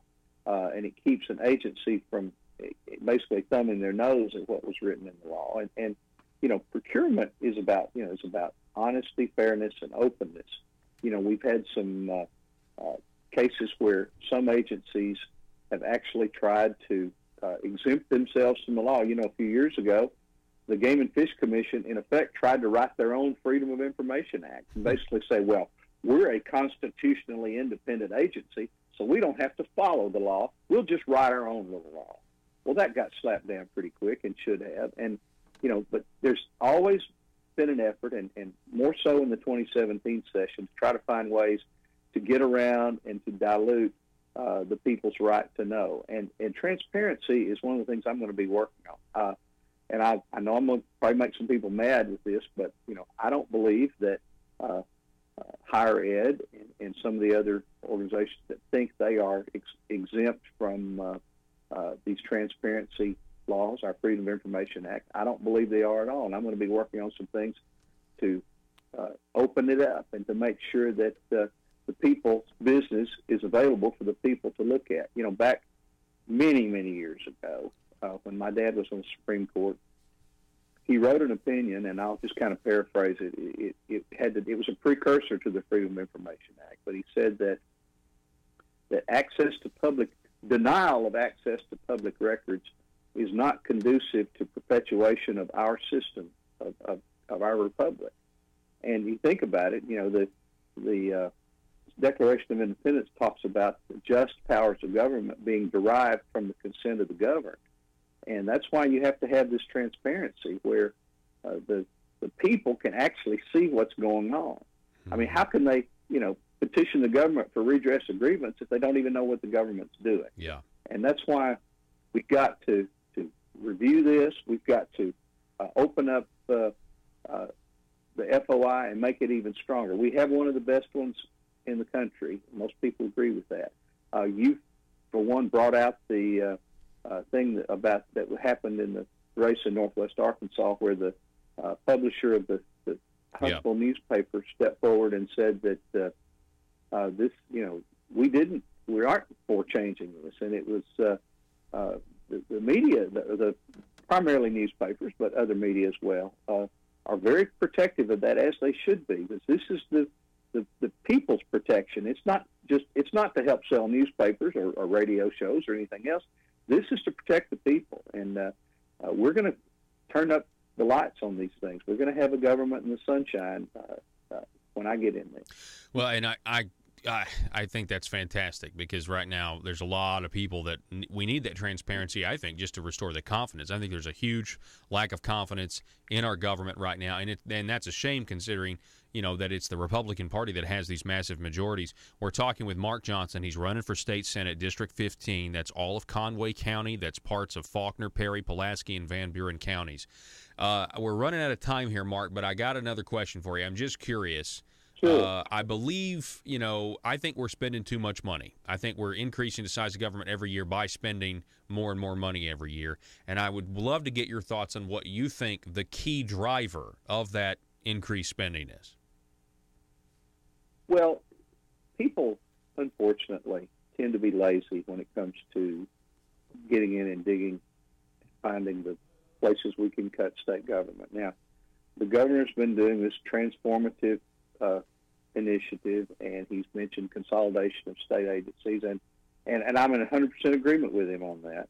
I think the pace has been a little slow. I think we're going to have to step it up a little bit. We just have to get serious about actually cutting some of the things in state government.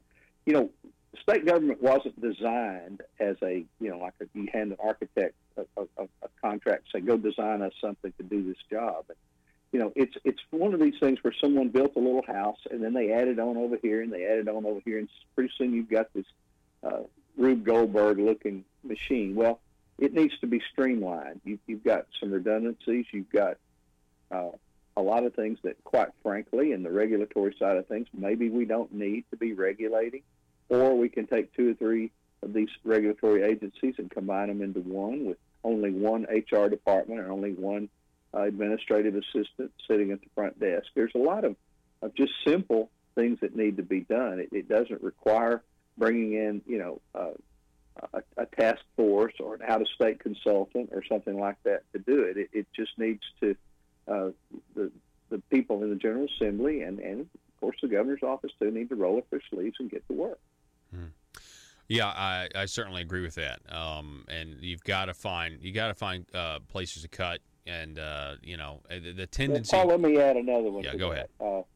You talk a lot about Medicaid expansion, and Medicaid expansion is kind of like that GIF. You spill that sugared soft drink on the ground, the ants are going to come out. Well, I'm not the first one to say follow the money. When you're spending billions of dollars in a program, there's going to be people trying to figure out how to get their few crumbs off. Okay, my worry with Medicaid expansion is, I want to help the people at the bottom that need help. I really do, and I want to make sure. But we need to draw that line where below that line are the people that need help, and the people above that line, they need to have skin in the game. They need to have to pay some real premiums, even if it's just a subsidy to their premium, not just giving them away. It's the old thing of, and I think I heard Josh Miller on your show saying a few days ago that we have people with developmental disabilities, with physical disabilities, that can't get the home and community-based services that they need and actually deserve. Yeah. But at the same time, we're paying the private insurance premiums of a 26-year-old living in his parents' basement playing video games. Yeah, fully, able to work. And we just talked to him today, and we read his piece a few days ago over at Fox News. And what he said was, a lot of people are trying to say, well, Arkansas attempted to address the people on the waiting list who can't take care of themselves, and they say, we gave $8 million to try to help some of them. The fact is, we're spending $133 million this year on people who are able to work. And you can look at that person with the mental disability or the physical disability. And right now the state of Arkansas is telling them, well, if you would just get better and be an able to work adult, we'd pay for your insurance. Now, that is immoral any way you look at it if we are really trying to craft our laws based around this idea of, we want to treat others as we would want to be treated, or you know what I mean. It's just not right. It doesn't make any sense. Our priorities are completely out of whack here. Exactly, and Paul, you summed it up perfectly. The one thing you didn't mention, and I know you've talked about it before, is how many premiums were paid to Blue Cross Blue Shield or the other providers in the private option for people that were actually living out of state. They never filed any claim. That was just money going straight into their pockets. Was there enough money there to fund these disabled people's services? I think there probably was. It certainly would be enough to reduce that waiting list quite a bit that we were talking about. This is a matter of setting priorities. There's enough money out there. A, we have to quit wasting it, and B, we have to set the priorities to people who are truly in need and quit paying for people who treat the social safety net as a hammer. Let me ask you this, just real quick. Let me get your more of your thoughts on on this private option. Do you think in hindsight that this was a good idea? And what I mean by that is, it's now vastly more expensive than they ever thought. And they tried to say it was a free market solution to give all this money to Blue Cross Blue Shield. Do you think it was a free market solution?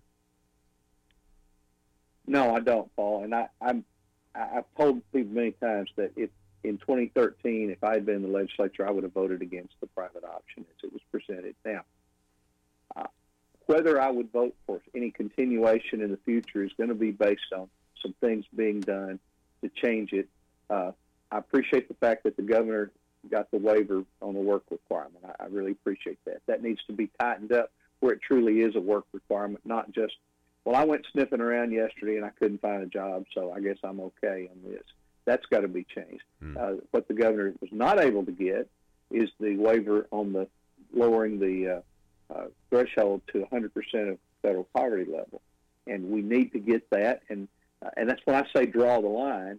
Now it's at 138% of the poverty level. We need to draw that line lower where it truly helps the needy and not just people that are able to work and just refuse to. But there's a lot of things in the details of that could work out to millions of dollars in savings. Now, it's the old thing of Medicare is a poor people. Mark, we got to make sure it's I'm sorry. We are out of time. I've got to get these ads in, and I appreciate you coming on the program, Mark Johnson, and best of luck to you. And we'll talk to you again. Thank you, Paul. Okay. All righty. Thanks. Mark Johnson, everybody, running for Arkansas State Senate District 15. We got to take a break. Back in a minute.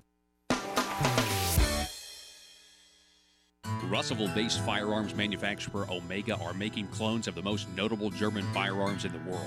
These delayed rotor-lock firearms have been and are currently used by law enforcement and military worldwide. At Omega, they manufacture their guns right here in Arkansas and produce the best reproduction in the marketplace that comes with a complete 5-year warranty. At Omega, they take firearm manufacturing seriously and offer discounts to active and retired law enforcement. Whether you're using Omega firearms to defend the public, defend your family, or for target practice, Omega has your back. For pricing, go to omega-guns.com. That's omega-guns.com.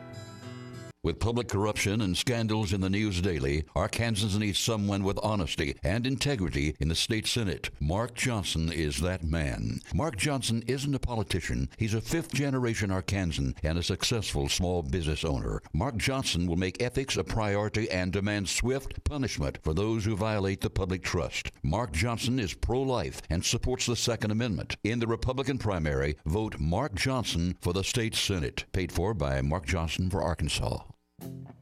Arkansans need a true judicial conservative on the Supreme Court. David Sterling is that man. Sterling believes in the separation of powers in our government, and he will interpret the Constitution based on the original intent of the Founding Fathers. A member of the NRA and the Christian Legal Society, Sterling will serve Arkansans with honor and integrity as our next Supreme Court Justice. On May 22nd, vote David Sterling. Paid for by Friends of David Sterling. It's been said that freedom is in the DNA of every American, and I would say every Arkansan. Our nation and state are now in danger of letting our God-given freedom slip away by allowing government to be the arbiter of freedom. I agree with President Ronald Reagan, who said, and I quote, "In this present crisis, government is not the solution to our problem. Government is the problem," end quote.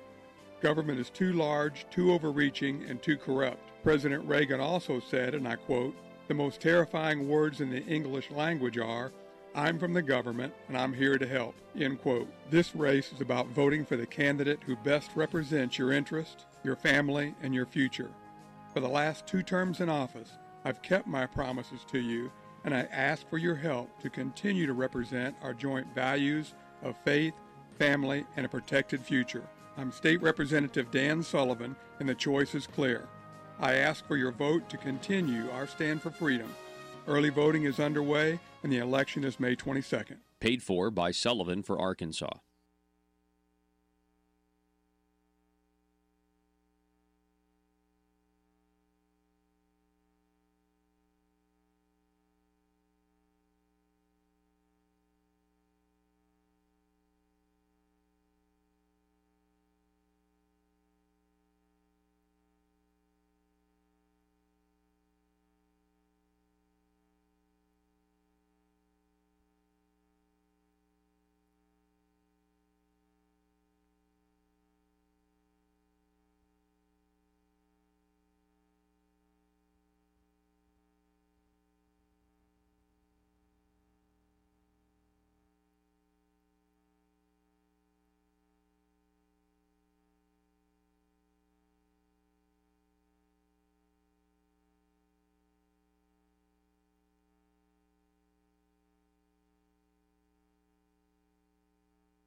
Conduit News Radio with Paul Harrell is building a liberty machine.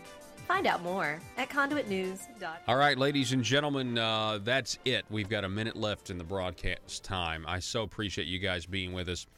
We will be back here tomorrow for Johnny Cash Friday. I hope you guys have a great Thursday, prosperous one.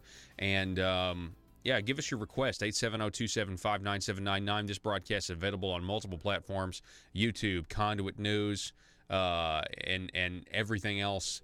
Yeah, conduitnews.com. We have the video archives. We have YouTube, Conduit News, Facebook.com/Conduit News, right?